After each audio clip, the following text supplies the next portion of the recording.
welcome to the Kathy Akers Miss Fathom Realty segment this morning on our morning show. And Kathy this morning has got some really interesting information, financial information that you can do in a weekend. Wow. That's right. Most people that are financially successful, they're very organized. Yes. And I'm semi. If you talk to my accountant, he'll say no. But anyway, all accountants tell you that. That's right. But I've got some great tips here for anybody that wants to get financially organized. Okay. This will help those that already have a home, somebody that's renting, that kind of thing. But it also helps people that are planning on buying or selling. Yes. If you're taking that next step, but it's just good advice for anyone. And when I'm finished, I'm going to give this to both of my kids because I want to make sure they're there. But these are steps you can take in a weekend, and by Monday, we hope that you're ready to be financially successful. Right. So let's start with creating a budget. That's your first and foremost on your financial to-do list. So start by making a list of all your income or any funds coming in, and you want to make a list of all of your outgoing expenses. And we're talking about everything. So if you're addicted to that morning latte, or you have that desire every Friday night to go out, include those expenses. If you're swiping a credit card, it's a lot easier to track those because just grab the last couple of months of your credit card statements and you can write down those expenses. But if you do things that you're paying cash for, you're writing checks, those kinds of things, you need to really stop and think about those outgoing expenses. Right. Because it's things that you don't even think about. Like I said, that trip to Starbucks or your favorite place to get coffee, even if at vending machines at work, So think about all of those outgoing expenses and put it together, look at what you are spending on a weekly basis. A budget is so necessary. It is. Because to me, what a budget does is bring in and bring to light to us, like you said, I may get that cup of coffee every single morning and not even think about it because it's a routine, it's a habit. I'm not thinking about how much it's costing. So if you have to give up a couple of mornings of coffee, okay, I'll make some at home and drink it at home instead of stopping at the store or whatever. But it kind of reins it in. It reins in what you're spending to let you know what you're doing. I mean, it kind of brings it to light. Right. And there are some great apps and plans and things out there that you can use to help track expenses. Even a simple spreadsheet, to put things down on, and tracking those expenses will help you at tax time. Right. So think about that as well. Then let's create a list of when our bills are due. When is everything due? Because if you get paid once a month, you've got to budget through the month to get to that. Or if you get paid twice a month, however it is, you've got to align those bills for when you're getting paid so that you also remember that those bills have to come out of those paychecks. Absolutely. And I always use the rule of thumb, I pay my bills first and then have my fund money after that. Yes. But so that helps you so that you don't have overdrafts and those kinds of things. So if you need to, use a calendar, as simple as one of your calendars on your phone, and you can set up reminders that, hey, that bill is due in 7 days. Or, I had friends that were very, very structured that when that bill came in, they went ahead and paid that bill when they received it instead of waiting till it was due. That's a good thing. So that getting ahead kind of thing. Yes, that is a good thing. As we said, set up alerts, for when you're paying your bills. How about low balance alerts on your for your accounts? So, you can set them up for specific numbers, like if you hit below 200 or 500, whatever your limit is. But you can also set up with your financial institution, they do have some overdraft protections. That's but, right. It does involve that you have a savings account of some type because they want to have that security that you have funds available to cover those overdraft fees. But that also keeps you from paying those extra fees. That's one thing you don't want to do. That just makes it worse when you've got to pay something that you absolutely should not be paying. That's right. You can have a lot of cups of coffee with that fee. That's right. So sit down and talk with your bank and set up those overdraft protection on your accounts. Yes. And if you've got, when my kids were in high school and college, their accounts were connected with mine. We had the overdraft protection on their accounts too, just in case they weren't keeping up with every check they wrote and that type of thing. Setting up for auto pay and direct deposit. Most employers already have direct deposit. Not everybody, but a lot of the employers nowadays have direct deposit. So that part's taken care of for you. But how about your auto pays? Is there bills that you're going to have to pay every month and the set amount, like your mortgage, your rent, those kind of things? Go ahead and set them up on auto pay so that you don't forget to make those payments. Right, absolutely. And that way too, that it's going directly into that. Absolutely. We're talking about financial success. How about paying your savings account as well? You think about that.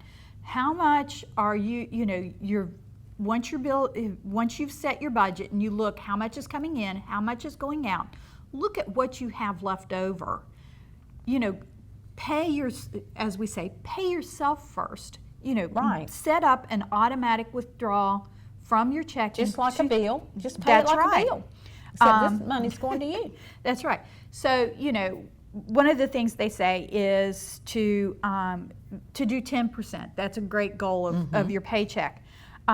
Check with your employer. They might be able to do 2 direct deposits, one directly to your checking and one directly to your savings, so that they automatically split that check.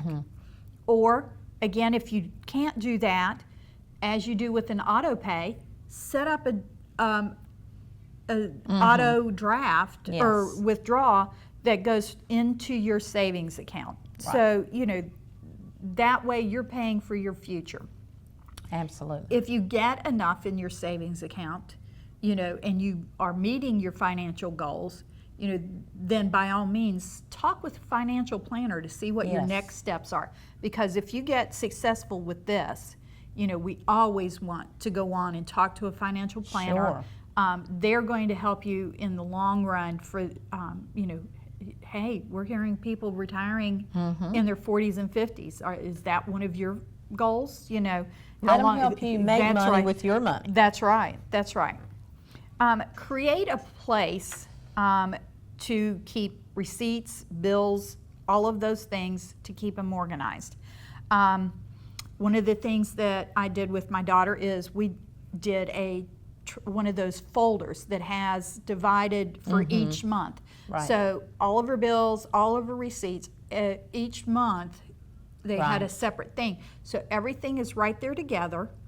So at the end of the year, everything's in one of those folders. Oh, that is very good. Okay, but like for us, Sandra, that's, we have a lot more things. Yes, we do, we do. So create a place. I have, at my desk, I have a stand right beside my desk that I can put, when the bills come in, they go in that stand. And I have it divided, like this comes out at the first of the month, these are the second half of the month, that kind of thing. and I have everything right there and dated, and I date my outside of my envelope when they're due, so that I can see that. I haven't gotten to the point that I've got alerts on my calendar, but that's, easily can be done. You'll get there, Kathy. I'll get there, some of these We'll all things. get there. We'll all get there, I'm still old school, dating the outside of my envelope. Yes, But and I'm that way too. but have a filing system of some kind. Remember, any of your charitable giving, that's for that tax time. Maybe have a specific folder just for your charitable giving. Yes, absolutely. And don't forget about that. We're getting close to the holidays. Oh my gosh. But you go by and you drop money into the kettles, Right. or whatever you do. Any cash donations, write that down Right. on a slip of paper. I know you don't have a receipt for it, but write it down. It still counts. Who you gave the money to and how much you gave. If you can remember the date, that's always great. Put that in that charitable file. That's going to help you as you're going through everything at the end of the year. Yes. And when you sit down and talk to your CPA or whoever files your taxes, that's going to help them too, to have all of those receipts right there in one place. Well, what a frame of mind you'll be in if every year, tax time, and, at the end of the year, your accountant's on your back, and you've got to look for everything. It's That's strode right. all over the place. But it would be so nice, your accountant calls, and he says, I need all your paperwork. Okay, here's a photo of this, here you go, here you go, here you go. That's It right. wouldn't just give you such a different frame of mind to be able to do that. So a good frame of mind to be able to do that. But the other piece to that is, if you have everything in one place, Yes. you're not having to go back through your purses as That's we do. right, yes. You're not having to go look on this desk or That's right. in that pile of paperwork, that kind of thing. So, keeping those things organized. That is great. When I first started doing our financial organization, as I said, doing the old school thing. Mm-hmm. And if this is what helps you, is I had a file cabinet. And then I had, for car payment, for house payment, utilities, insurance, any of those things. And every time I paid the bill, it went in there. Right. Every time I balanced my check, I still get paper statements from the bank. Yes. Every time I balanced my checkbook and reconciled it, that went into the folder for that account. Right. Checking, savings, and that kind of thing. So, having some kind of system. If yours is online, if yours is an app, by all means, whatever works for you, but get into that habit. Absolutely. And like I said, this is something just over the weekend, consider how you're going to do that. How about, what is your financial goal? You have to have a goal. You got to You have really a goal. do have to have a Everybody goal. has to have a goal, whether it's business or personal, that kind of thing. We hear about, at the beginning of the year, everybody's making resolutions Right. and business goals, that kind of thing. But, whether it's, running your first 5K Right. or saving your first 5K. Okay, think about that. Right. Are you going to save $5,000 this year?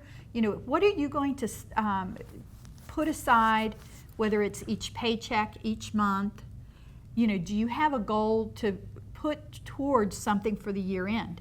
But the other thing to think about is this the year you're going to take that trip that you've always wanted? Right. Maybe you're looking at, maybe it's not this year, maybe it's next year. Do you start setting aside those things? One of the things that I've done for years, and I keep adding to and marking off, is I have a bucket list. Right. That's your why. Mm-hmm. Why are you working for? What are you wanting to Exactly. do? So those financial goals help keep you on track for those, to save for those whys. Sure. One of the things that we're checking off a large bucket item this year, and we'll talk about that later. Okay. But we've set those funds aside over the last, over several years. Right. To set that money aside for that bucket list item. Right. We looked beyond what we were putting into our savings and into our financial accounts and paying our bills, and we were trying to find that extra funds Right. that we could put towards those bucket lists. So, think about not just your why am I working, but Yes. where is your bucket list? And Absolutely. then create those financial goals towards that.